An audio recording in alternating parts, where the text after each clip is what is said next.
Hello नमस्कार। मैं नील कुमार स्वागत करता हूं आप सबका आपके अपने YouTube channel geography bye Anil sir पर। आज अपन बात करने वाले हैं राजस्थान के लोकगीत। राजस्थान के लोकगीत और राजस्थान के लोकगीत जब अपन इस टॉपिक की शुरुआत करते हैं तो कुछ एक बिंदु या कुछ एक फैक्ट हमारे सामने आ जाते हैं। तो लोकगीत होते क्या है और लोकगीत के बारे में कौन क्या कह रहा है, कौन क्या कह रहा है। तो अब जब कौन क्या कह रहा है तो सीधा सा कंसेप्ट है कि अपन को बात करना होगा कथन पर, किसने क्या कथन दिया। तो अब जब मैं बात करूं तो एक होता है लोकगीत। लोकगीत का होता है कि जो राजस्थान में जो लोकगीतों का संकलन, जो लोकगीतों का जो संकलन की अपन बात करें, जब लोकगीतों के संकलन की बात करते हैं तो सर्वप्रथम सर्वप्रथम कर्नल जेम्स टोड ने किया। कर्नल जेम्स टोड ने किया। कर्नल जेम्स टोड ने किया। तो इसका मतलब क्या हुआ कि जो लोकगीत है, लोकगीत राजस्थान के लोकगीतों का संकलन सबसे पहले यदि जब इनकी संकलन की बात आती है तो कर्नल जेम्स टोड ने किया। अब फिर बात करते हैं अगले बिंदु पर। अपना अगला बिंदु ये रहता है कि एक और व्यक्ति है जिनका नाम है देवीलाल सामर। देवीलाल सामर। तो देवीलाल सामर का एक कथन है, या मैं कहूँ देवीलाल सामर की एक बुक है।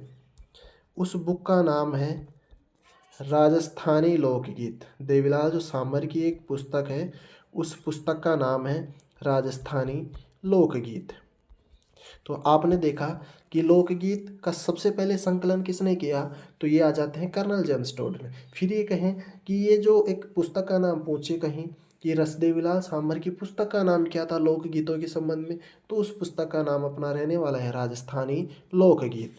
अब ये है अपना बिंदु, ये है कि जो लोकगीतों के संबंध में कथन, लोकगीत है, उन लोकगीतों के बारे में कथन की जब बात करते हैं तो पहला कथन आ जाता है, पहला कथन आता है देवेंद्र सत्यार्थी का। देवेंद्र सत्यार्थी, देवेंद्र सत्यार्थी का। अब इनका जो कथन है वो है लोकगीत, लोकगीत हमारी संस्कृति के मुंह बोले चित्र होते हैं। संस्कृति के मुंह बोले क्या होते हैं, मुंह बोले चित्र होते हैं।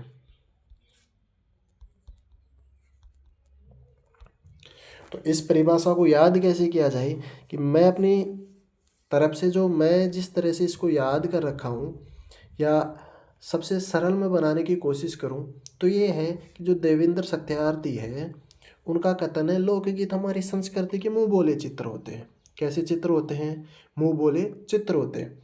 और अपन जब अपने लोकल लैंग्वेज में बात करते हैं तो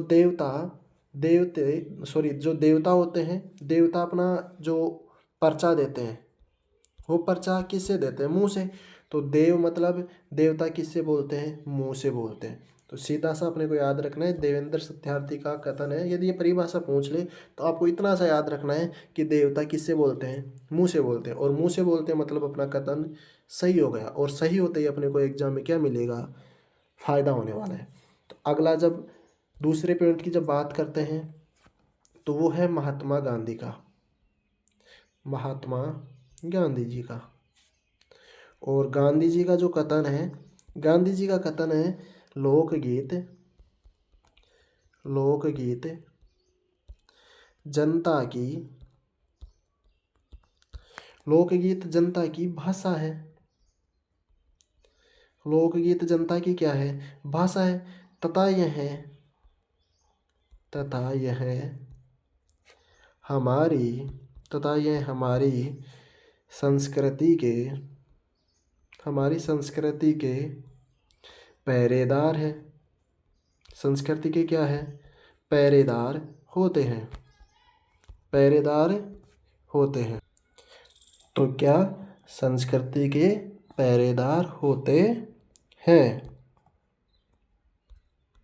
अब इस परिभाषा को अपने को कैसे याद करना है कि देखो कि जो गांधी जी है, गांधी जी का अपने को परिभाषा याद करना है, शब्दों पे गौर नहीं करना।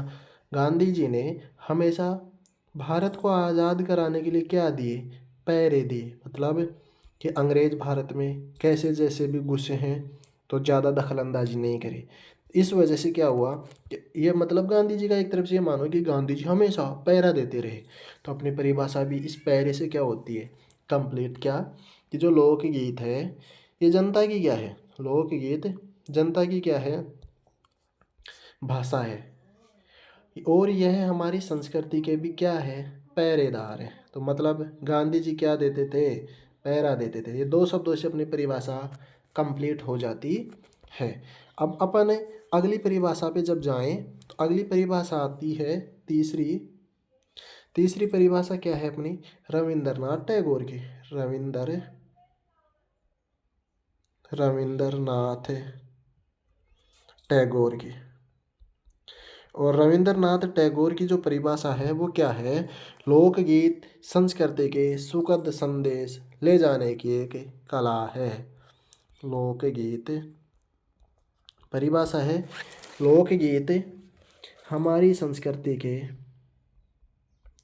हमारी संस्कृति के, लोकगीत हमारी संस्कृति के सुखद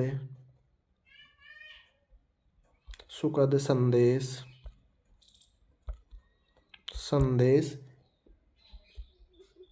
ले जाने की एक कला है। एक क्या है, कला है। अब इसको अपने को कैसे क्या याद करना है, देखो बेटा कि एक तो ये जो संदेश है उसको हाईलाइट करो, और एक जो नात है उसको, बस दो शब्दों से अपनी परिभाषा क्या है, क्लियर है। जैसे रविंद्रनाथ टैगोर में नाथ शब्द है, उस नाथ का मतलब ये हुआ कि जो नाथ संप्रदाय के लोग हैं वो क्या है, संदेश दे रहे होते हैं।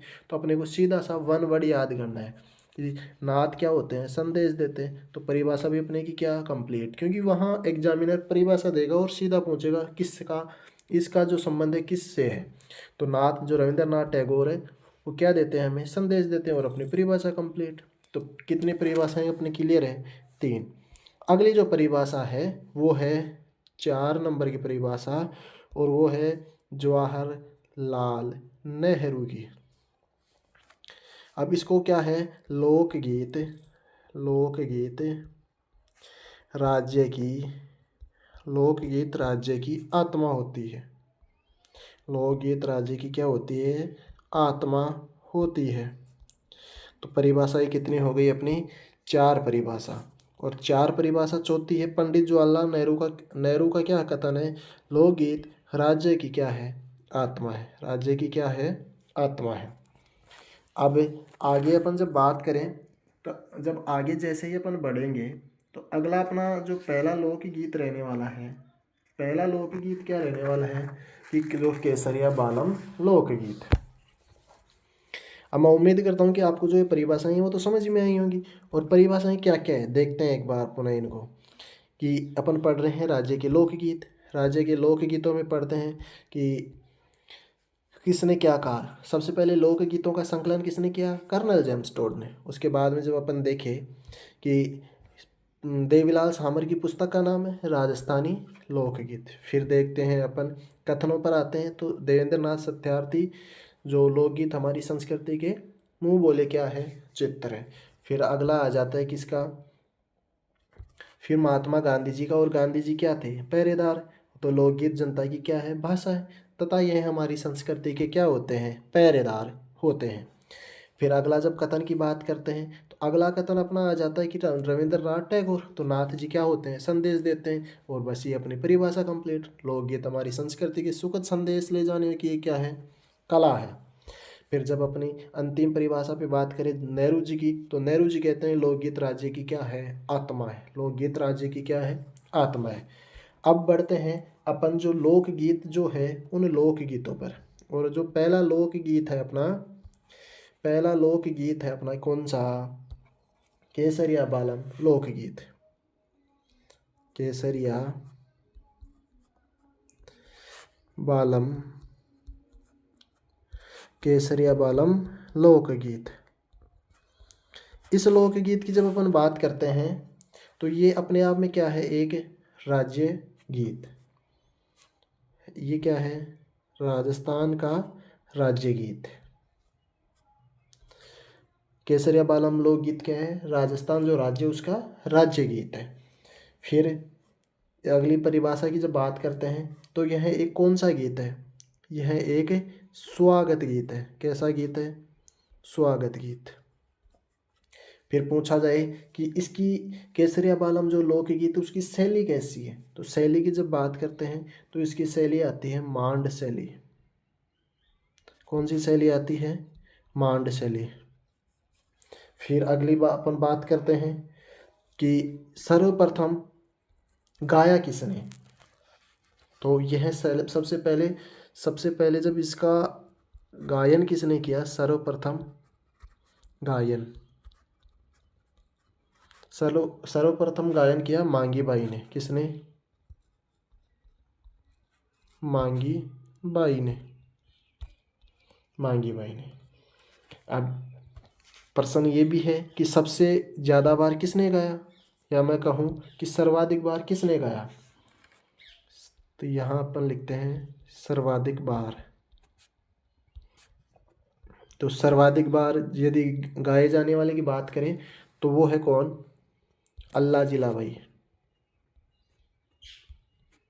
अल्लाह जिलाबाई। तो ये अपना लोकगीत, राजस्थान का राज्य गीत, और वो कौन सा है? केसरिया बालम लोकगीत। केसरिया बालम लोकगीत ये अपने राज्य का क्या है? राज्य गीत है। ये एक स्वागत गीत भी है। मांड शैली में इसका क्या होता है? गायन। सबसे पहले किसने गाया? मांगी बाई ने गाया। अब बात आई मांगी बाई का संबंध कहाँ से है? तो इसका संबंध आ जाता है उदयपुर से। मांगी बाई का संबंध आता है उदयपुर से। और सर्वाधिक बार किसने गाया? अलाजिला बाई ने। और अब मैं थोड़ा सा आपको ये बता दूं कि मांड शैली या मांड और गायिकाएं कौन सी है? अन्य मांड, या मैं कहूँ प्रमुख प्रमुख मांड गायिकाएं। प्रमुख मांड गायिकाएं, तो वो है पहली अला जिलाबाई। अला जिला बाई कौन है? अला जिला बाई। अब इसके बारे में देखते हैं तो ये जो बीकानेर का महाराजा, कौन? बीकानेर महाराजा गंगा सिंह की दरबारी गायिका। बीकानेर महाराजा गंगा सिंह जो थे, बीकानेर महाराजा गंगा सिंह के दरबारी गायिका। फिर अपन और देखते हैं तो इनको जो है 1982 में 1982 में पद्मश्री पुरस्कार, 1982 में पद्मश्री पुरस्कार, 1982 में पद्मश्री, और 2012 में राजस्थान रत्न। 2012 में राजस्थान रत्न, राजस्थान रत्न पुरस्कार। अब इनको जो है अल्लाह जिलाबाई को राजस्थान की मरु कोकिला भी कहा जाता है। अल्लाह जिलाबाई को क्या कहा जाता है? मरु कोकिला। मरु कोकिला भी कहा जाता है। ये अपनी कौन सी मांड गायिका है? अल्लाह जिलाबाई, जिसने सबसे ज़्यादा बार क्या किया? जो ये अपना केसरिया बालम लोकगीत है उसको गाया।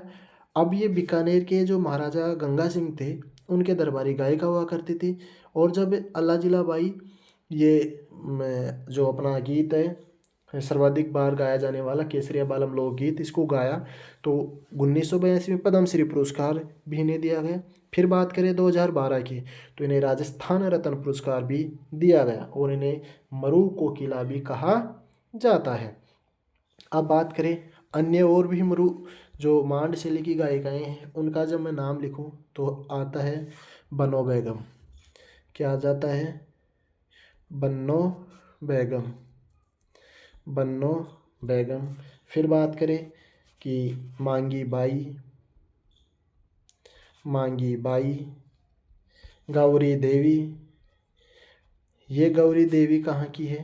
पाली की, पाली की। फिर आ जाता है जमीलो बानो, जमीलो बानो। और एक और आती है गौरी देवी, और उस गौरी देवी का संबंध पाली से और इस गौरी देवी का संबंध बीकानेर से आता है। तो ये मांड शैली की क्या है? प्रमुख गायिकाएँ हैं। मांड शैली की प्रमुख गायिकाएँ हैं। फिर बात करें कि मांड गायिकी का मतलब क्या होता है, तो मांड गायिकी,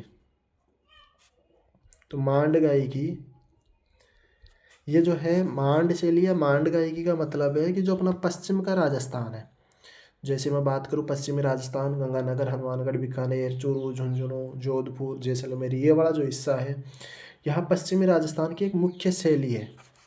जो संगीत, मुख्य शैली का मतलब संगीत की क्या है? संगीत की क्या है? शैली है। और जो ये संगीत की शैली है पश्चिमी राजस्थान में इसको कह दिया जाता है मांड शैली। और 10वीं जो शताब्दी है या 10वीं शताब्दी में जैसलमेर में मांड शैली की शुरुआत मानी जाती है। जब मांड शैली की शुरुआत की बात करते हैं तो शुरुआत होती है 10वीं शताब्दी से। मांड शैली की शुरुआत कहाँ से होती है? 10वीं शताब्दी से, और शुरुआत होती है जैसलमेर से। कहाँ से? जैसलमेर से। जैसलमेर को मांडधरा या मांड प्रदेश भी कहा जाता है। मांडधरा या मांड प्रदेश भी कहा जाता है। मांडधरा या मांड प्रदेश भी कहा जाता।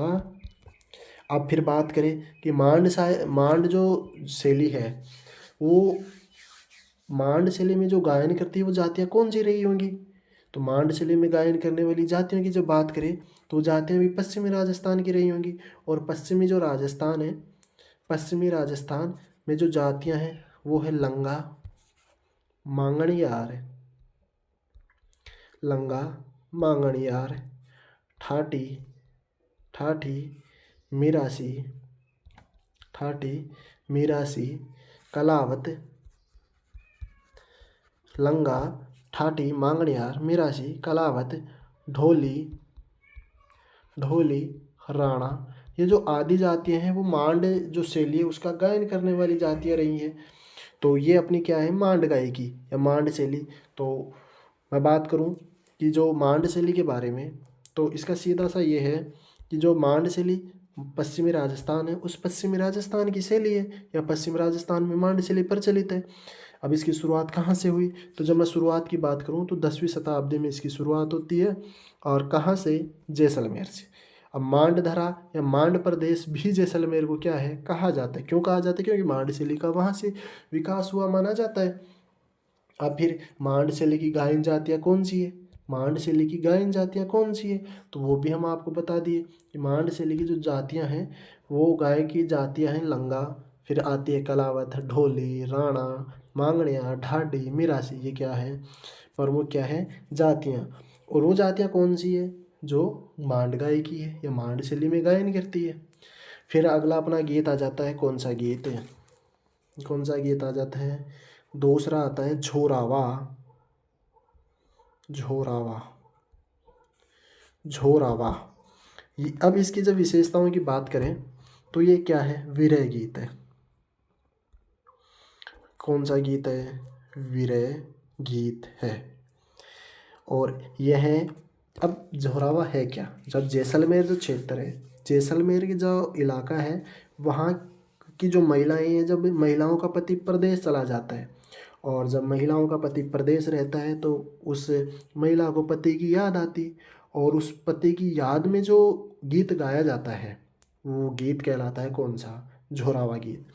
तो अब मैं लिखूं, ये जो जैसलमेर ज़िला है, जैसलमेर क्षेत्र है, उसमें प्रदेश गए पति की याद में, प्रदेश जाने पर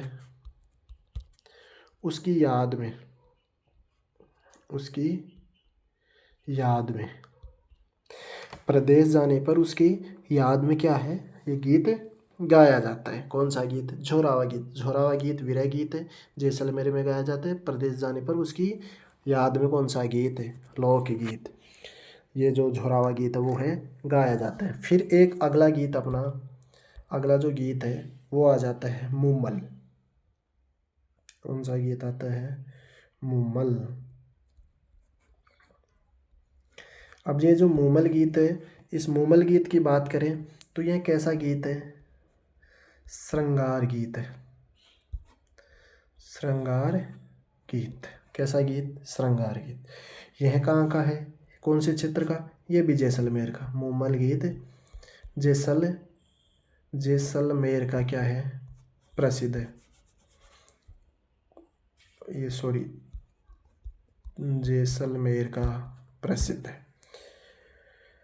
अब इसमें क्या है, ये जो इस गीत में जो राजकुमारी मुमल के श्रृंगार का वर्णन है, राजकुमारी जो मुमल थी उसके श्रृंगार का क्या है? वर्णन है।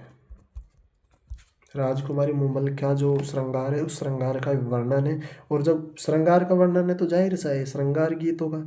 और ये कौन सा गीत है? मुमल गीत।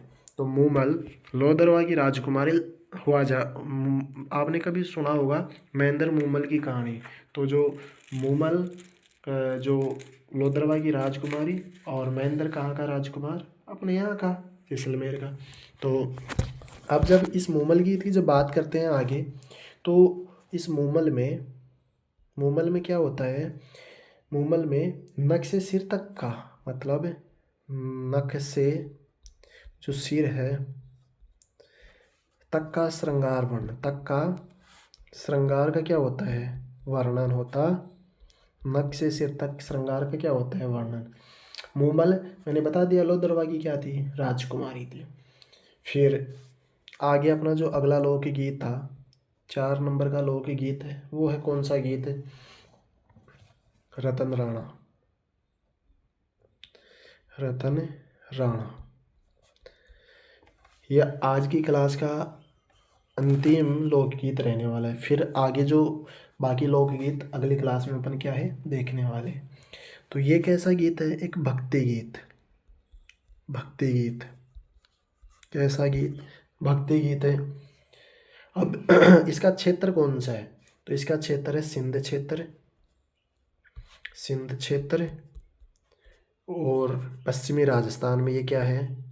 सिंध क्षेत्र और पश्चिमी राजस्थान में ये क्या होता है? गाया जाता है। रतन राणा। अब ये जो रतन राणा गीत है भक्ति गीत है, सिंध क्षेत्र और पश्चिमी राजस्थान में ये लोकगीत गाया जाता है। रतन राणा कहाँ के शासक थे? अब रतन राणा शासक थे अमरकोट के। शासक कहाँ के थे? अमरकोट के। तो ये अपना रतन राणा क्या हुआ? लोकगीत।